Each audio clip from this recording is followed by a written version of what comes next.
बेताल कोरटकर कुठे पळाला?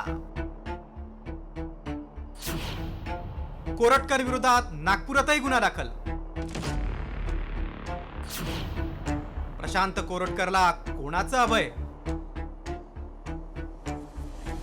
इतिहास अभ्यासक इंद्रजित सावंतांना फोन करून शिवीगाळ करणाऱ्या आणि छत्रपती शिवाजी महाराजांबद्दल आक्षेपार्ह वक्तव्य करून सामाजिक परिस्थिती गढूळ करणारा प्रशांत कोरटकर चांगलाच अडचणीत सापडलाय. या विरोधात राज्यभर शिवप्रेमींकडून आंदोलन केलं जात आहे. दुसरीकडे पोलिसांच्या हातावर तुरी देऊन कोरटकर पसार झालाय. कोरटकरला सरकारचं अभय असल्याचा आरोप काँग्रेसनं केलाय. तर कोरटकरच्या मागे कुठलाही आका नसल्यानं पोलीस त्याला जेरबंद करतील असं महसूल मंत्री चंद्रशेखर बावनकुळे यांनी म्हटलंय.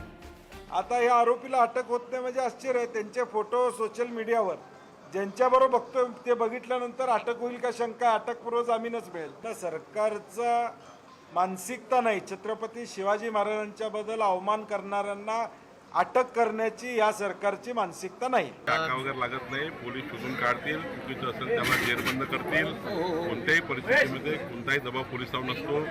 शेवटी आज्ञावधी आरोपी पकडले जातात आणि योग्य कारवाई होईल. 4 दिवसांपासून कोरटकर फरार असल्यानं कोरटकरच्या पत्नीनं इंद्रजित सावंतांविरोधात गुन्हा दाखल केलाय. तर प्रशांत कोरटकरला काही झाल्यास सावंत जबाबदार राहतील असा इशाराही दिलाय. दरम्यान इंद्रजित सावंतांनी कोरटकरच्या पत्नीचे आरोप फेटाळून लावले. मात्र खरं तर इंद्रजित सावंतांना धमकी दिल्यानंतर पोलिसांचा फौजफाटा प्रशांत कोरटकरच्या घराबाहेर त्याच्या दिमतीला दाखल झाला.